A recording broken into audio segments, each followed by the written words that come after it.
Hello everybody, welcome. I have actually just finished casting the Zotac Cup, and I feel like I still actually want to do a little casting, so I'm just going to do a replay, have some fun with it, not go overly crazy with it. I'm just going to go ahead and have some fun. We're watching Navi Baby K, who's now eSaharaBabyKnight, going to be the red Protoss in the bottom left, going up against Blast.sYz. I believe he pronounces his name SYz. I don't think it's SYZ or SYZ. I'm 99.9% certain that it's SYz. I might still be wrong, but we're just going to go ahead and enjoy this, as it's promising to be a very cool PvZ. And personally, I think PvZ on Tal'Darim Altar is one of the most interesting matchups that there really is. The amount of space that is on the map creates very interesting gameplay, and from the Protoss point of view, it gives you a lot of opportunity to put down proxy pylons everywhere, good shenanigans with multi-pronged attacks, DTs, charge lots, and it can lead to really interesting army compositions from the Protoss point of view. From Zerg, you can easily take so many bases, and you can just as long as you put a few spines and a spore at every single base, you're generally okay against DTs, and that's where it starts getting interesting. You can go for mutas on this map as well. You've got a lot of room to dart around the main, the natural, and the third to easily just go ahead and do stuff. I mean, the fact that this is not an area you can actually go over and blink across and that kind of thing, it can really hamper Protoss' ability to defend this. As you can see, this is a lot of area to try and defend with cannons and stalkers and sentries, archons, templar, all of that. It can be very, very difficult, so we could easily see some very interesting stuff going down. Plus, there's the fact that you almost cannot go for like a one gate expand or a gateway expand. As we're seeing right now, Baby Knight is scouting around looking... What is he doing? Oh, there we go. He sent out 2 probes. That's what happened. Which is something that Protosses don't do enough. But we do see him sending out both those probes is a really, really important thing, because you need to scout the 6 pool if it's going to happen. Because the 6 pool on Tal'Darim Altar is not all in, as you can easily just drone up behind it and use those initial 6, 8, 10 lings, and just basically deny the expo and force Toss to go back into one base usually. And if Toss can't get a full wall off in time to defend against the lings, then they're almost guaranteed to lose all these buildings. So you then have to put down a pylon here, cannon inside your mineral line or something to make sure that the lings don't just outright kill you. And then it puts the whole game on even footing, but we are obviously seeing that that's not going to be the case. Right now we do have SYz just getting down his extractor. He's got his metabolic boost on the way, with the hatchery about to basically just now put down. So it looks like he probably went for a speeding span. I wasn't really paying too much attention to that beginning build, just sort of talking, relaxed. I mean, I've already done a full, let's see, 11 o'clock. Yeah, I've been casting for approaching 5 hours now. Because I take a little bit of break between doing Zotac and this. So I'm just literally taking a very relaxed point of view on this one. And Baby Knight is a player that streams a lot, so that kind of can be an interesting thing to consider when you play against him in some kind of setting. I don't think this was a tournament game. It might have been, but it's just these two watching and playing. But you do know it's not a ladder because we have an orange SYz. But yeah, it should be his cybernetics core to wall. There we go. He's just trying to make sure that his probe still stays in. So he's got a full wall off. Yeah, he can easily just kill off this pylon if he wants to just move on. He's got to be careful though, because the cybernetics core I don't think is powered by that pylon. Still, we have a very fast third. A third hatchery being put down by SYz, which is fine. I mean, it's perfectly normal to have that going down, but I've actually seen a lot of players favor putting it over here and basically distance mining from here if they want to get that third, and they kill down these rocks and then get their macro hatch just after the third as opposed to their natural. But I guess SYz having it in here makes it easier to defend if there's some big gateway push or something from the toss, so this is a very nice safe move from him on that point of view. A very fast +1 attack from Baby Knight. So you could definitely go for... Ooh, he's chronoing out the warp gate. That's not something I was expecting. And he's getting a sentry. He's not going to get out... he's not going to be getting out some kind of full zealot aggression, something which is something that's very powerful on this map. Because you basically just chrono out 2 or 3, some maybe even 4 zealots, and just move around, get control of the watchtowers, pressure the Zerg, and it can really hamper a Zerg's ability to drone safely. They may do it anyway, but it turns it into a much bigger risk. We should be seeing a third base being taken in a second. Over here we do have this drone heading up before 300 minerals are even there, so we should be seeing a very fast third base by SaharaBabyKnight. So he actually just spent money getting out a few more drones, but he still has so much in terms of just larva capabilities with those 3 hatches. And the drone is kind of just sitting there, not getting that out. But let's look at the worker count, 37 to 38, so it's pretty much even. Income is showing to be more minerals for SaharaBabyKnight, which makes sense. He does not have the gases that BabyKnight does. And we're seeing a very fast Twilight Council along with Gateway, so probably going to see a Blink play or something. Maybe even DTs. Does he have any pylons around the map? No, he's just still in his main base. And he's getting a lot of sentries, which makes me think that he's not going to go for DTs, but he does have the gas for it if he wants to once his Twilight Council is down. But Blink is more common, however Tal'Darim Altar creates weird situations in this matchup. We do see nice thing to do by SaharaBabyKnight to run around and look for scouting pylons.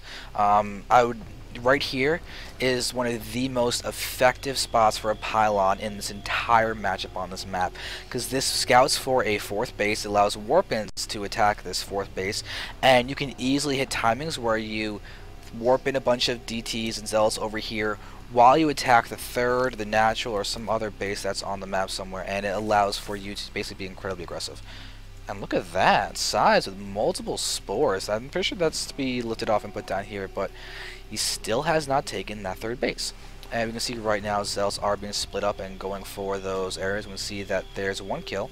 And just as that Zealot moves in, we do see this going down. SaharaBabyKnight will not be pulling back those injured Lings, which is going to be really, really bad, because we can see how with that +1 attack, that Zealot just took down 4 Lings without really any micro. And I'm pretty sure SaharaBabyKnight was not expecting that to happen. Now he's going to go ahead and engage with a ton of Lings, completely preventing that from happening. Which is unfortunate, because look at this, he's even started his carry base, and he will be going for a Spire. So a very fast Spire. He does have all that gas saved up. Look at that. He's got 600 gas basically when he put down that Spire. And over here in the land of BabyKnight, we do see that he did go for Blink. He did not go for the DTs. We're going to have a massive Blink Stalker, 7-gate Blink Stalker play. He could probably work on taking down the rocks and maybe go for a 3rd while he pushes out with these Stalkers. But he's getting out his +2 attack very quickly, so he will continue to have that lead in the upgrades over the carapace upgrades of SaharaBabyKnight. And I don't even see a Roach War now. He's going for Banelings. Ooh. Baneling against Toss is definitely one of those compositions that's becoming more popular. But we do have, where is his DT shrine? He did go for DTs. Where is his DT shrine? Where did it go? Oh, it's over there. Oh, you sneaky BabyKnight. Completely missed that. But I probably shouldn't have said that. But yeah, still, the Blink is a great follow-up to this. Obviously, you have that tech available, so going for Blink makes perfect sense when you're after you go for DTs. And he's got the attack upgrades. He's slowed down size. As you can see, BabyKnight's technically ahead in the food count. The worker counts are even, around 57. Not really many have been killed so far by either player, but these players are trying to macro up, and we do see now that BabyKnight could go ahead and take his next base. Hopefully that pylon doesn't actually disrupt that. I don't think it will. I think he'll be able to get his Nexus down without any issue. Yeah, there it is. So there is his 3rd going down. Actually, honestly not too far behind SaharaBabyKnight. So nicely timed on his part. So looking around over here, the infestation pit's going down, so we might just see fast Broodlords or something out of SaharaBabyKnight. He's getting out his 12 Muta, so if he goes Muta into Broodlord, it could be a little rough for BabyKnight to deal with. He will have the Blink Stalkers, and without, he should probably go for the Infestors before he goes for Broodlords. Infestors, then Broodlords. Mutas, Infestors, Broodlords is actually a really, really good way to go about it, because you have everything logically progressing. You have the air upgrades for the Broodlords, you have then the Infestors control the ground army while you get up the Broodlords, and then once the Broodlords are out, you have the Infestors to eliminate the blink of the Stalkers. So it's a nice logical progression that I like, and it's very, very versatile. And SaharaBabyKnight is doing a nice job of spreading his creep, including where the logical 4th of BabyKnight could be, though. Yep, there we go, another Overlord's over here at the other logical 4th. And here we have a patrolling DT. Interesting spot to patrol. Okay, good. He is covering both of the corners of the map. However, over here he does not have a DT, which is going to be this next base. But look at that. SaharaBabyKnight was actually looking for that DT. So in the end, BabyKnight making the right call. Robo's now being built as well, so we'll finally get to see some scouting with an observer to go ahead and just allow me to see what's going on. I also want to quickly make sure I'm not busy. I'm not busy, so I'm glad I checked that. So, no charge at all. Robo's about to be done. Blink Stalker, you see cannons down here. I don't believe he's actually seen the Spire. He's not seen the Spire. I don't think he saw them used, because I think the Zels and everything got in there, and the DTs got in there before the mutas actually popped. So, BabyKnight could be caught off guard by this. He does, however, have Templar and no Storm yet. I don't know if he's just going to go for Archons or something else, but he actually has his +3 attack. Very, very nice upgrading. Good job, BabyKnight. I'm going to go ahead and compliment you. You probably won't see this, but for some reason, if you do, good job, and I'm impressed by that. Before, for the 15-minute mark, already has his +3 attack, and that is great, especially when you see that the hive is about to complete. So we could even see the +3 carapace, fast as possible for Zerg, essentially.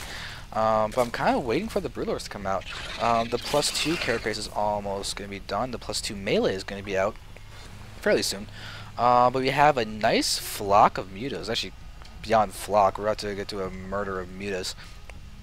I got like the compression of that. Kind of funny because you have the murder of crows, flock of geese, or whatever. You basically go from geese to death birds. It amuses me. I don't know if it amuses anybody else, but it amuses me. Sys gives a tilde. I'm not quite sure what that tilde was for, but ooh, that's going to be a very quickly dead. It's still got 2 kills before it died, but that's all it does die nonetheless. Spine, Spore, good, very nice against the DTs. So Sys, if you ever watch this, good job, and I hope I'm pronouncing your name correctly. But no, so all the mutas are going to run around and try and do a little bit of damage. They really have not attacked.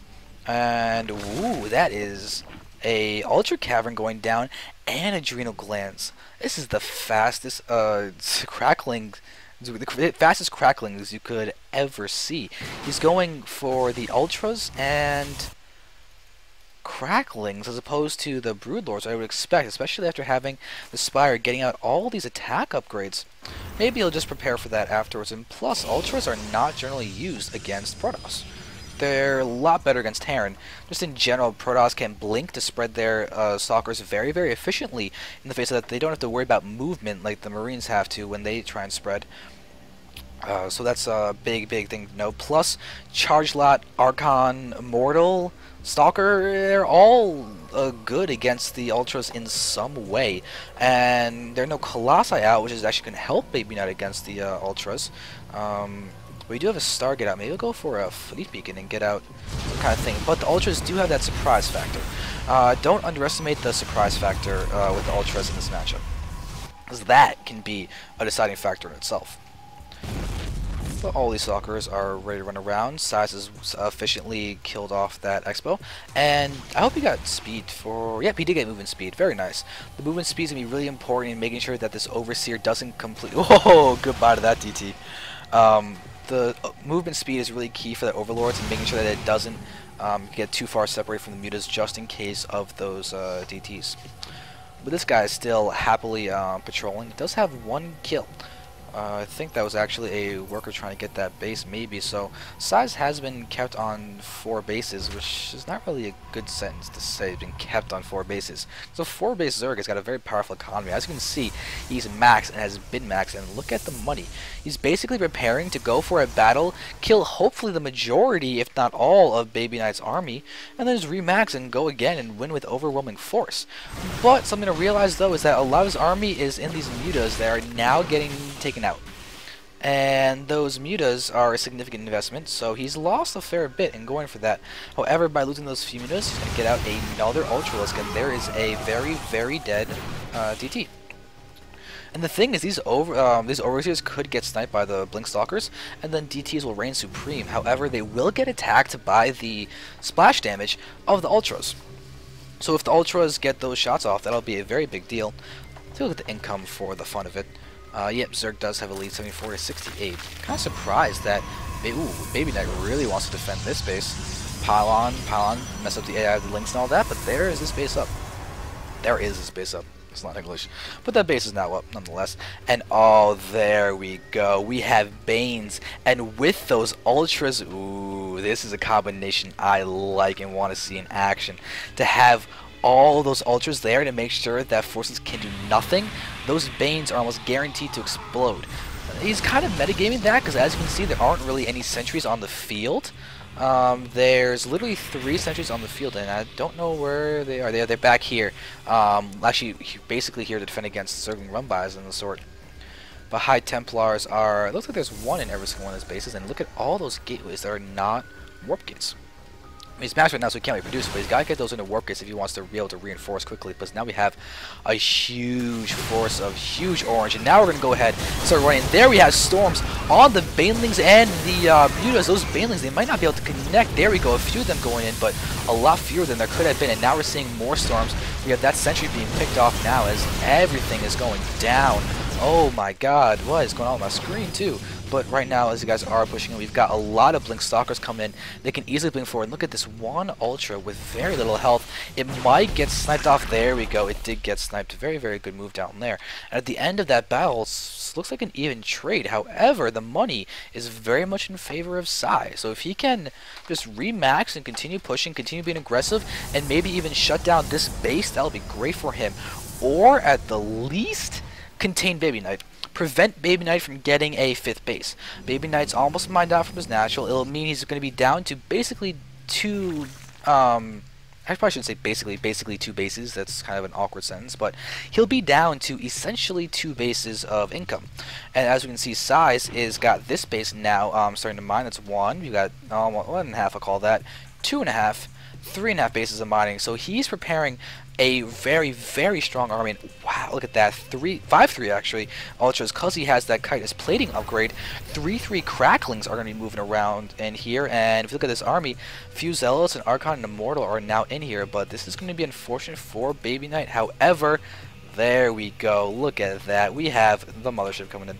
That's going to be fun. But that's not going to be in oh god, look at all those Banes pushing forward there and squeeze through. Nice shots, killing off a lot of whatever was just being warped with. There were Zealots, and those Zealots are going to get wrecked by those Cracklings, those Ultras, those Banelings. You see they don't take that much damage from Ultras, but hey, look at this battle. We see those Ultras wrecking in, but now we have Storming going to be happening on top of the Ultras. The Immortals are here, still alive, but now they're going to start taking some storm damage, but right now we see eSahara is going to be able to take them out without any real difficulty. Zealots are coming into play. Blink gonna try and save a few of those Stalkers, but Stalkers are armored. They take a lot of damage from those Ultras, and we're gonna see that this guy is getting... Yikes, eSahara is losing that battle.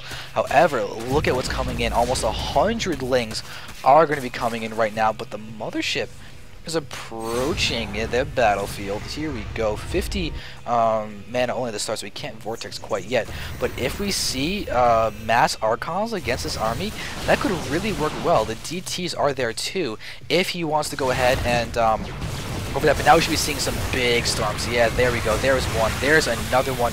The Mothership gets seen, and it looks like these Lings are still going to manage to do a fair bit of damage, even in the face of all of those units. And there we see Archons coming in. And that's what we want to see. Mothership and Archons, that could be what BabyKnight needs. eSahara still has a lot of money in the bank, and we're watching as he's got 3 Ultras who's kind of sitting there, and BabyKnight should be taking care of that. Instead, though, he's actually taking care of this Ling run-by attack that did happen down there. However, not much damage really seems to be done. BabyKnight's been the one killing off the workers, and apparently he's continuing to kill them. Where is this DT that is apparently doing damage? We've got one in there. There we go. 25 kills for him. Very nice job. And that is something that is really what you need in this scenario. Alright, so running around over here, we do see that eSahara. He's kind of defended over here, but the fact that he didn't defend much over there, that lost that base, is going to be very, very big. Because as we can see, BabyKnight is getting this expo over there, so that's...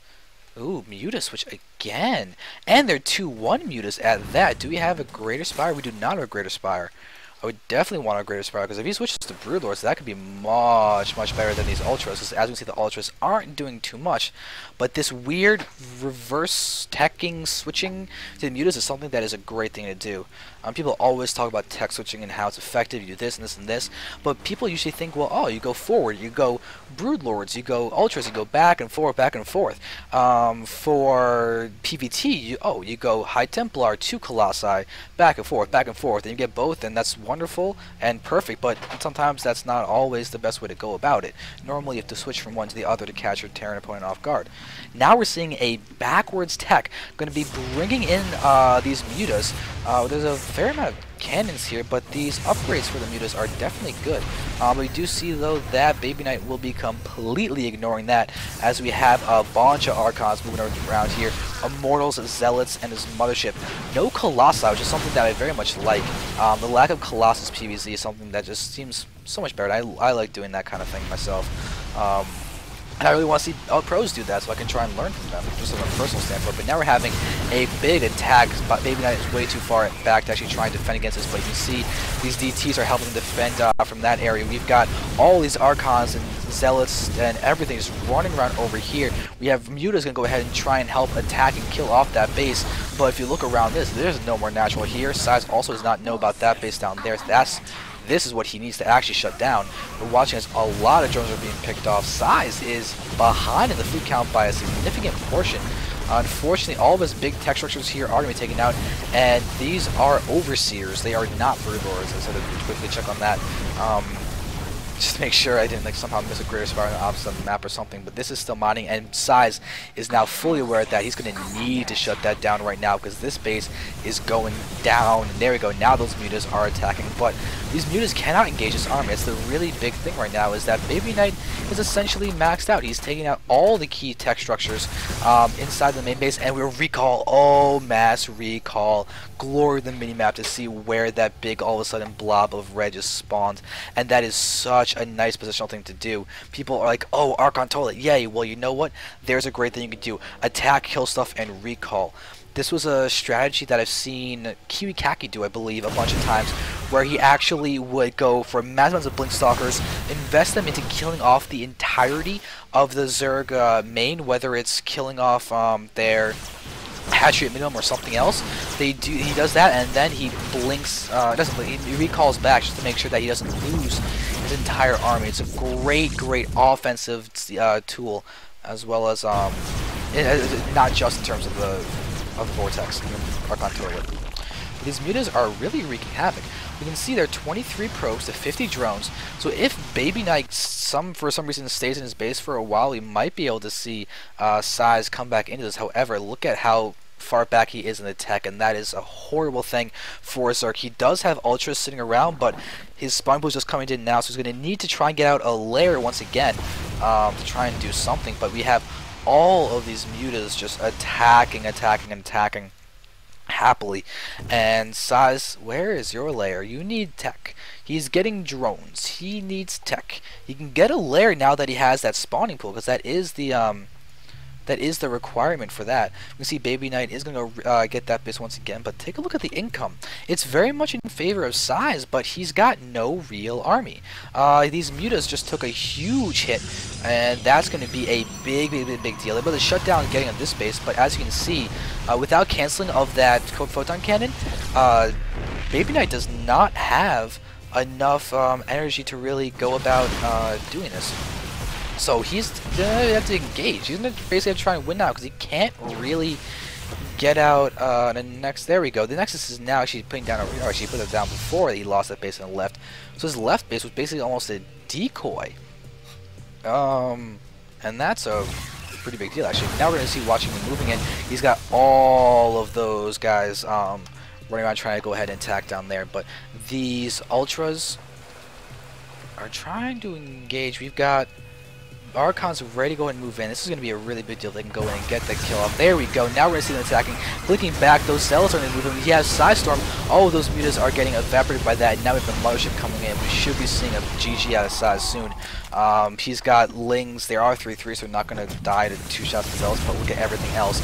these Archons plus 3 attack, 47 damage versus biological units, and that is it. We are going to see SaharaBabyKnight getting taken out. So that's a little bit unfortunate for SaharaBabyKnight, but still very cool game. Very fun PvZ, and once again, Tal'Darim Altar, fascinating map for PvZ, and I hope you guys enjoyed that, because BabyKnight played incredibly well. SaharaBabyKnight's opening was incredibly good. BabyKnight did some good harassing with the DT. Shutting down that mid-right base was a very, very cool thing. But the best part of the game was that recall. Perfectly strategically. It's not as, oh my god, for a spectator as a Vortex and an Archon Toilet would be. But for just a simple, wow, great strategy moment, that is definitely up there. So I really appreciate BabyKnight's use of that. Hope you guys did as well. Thank you very much for watching. Hope you enjoyed the whole game as much as I did. And I will say bye-bye for now. Peace. Yay.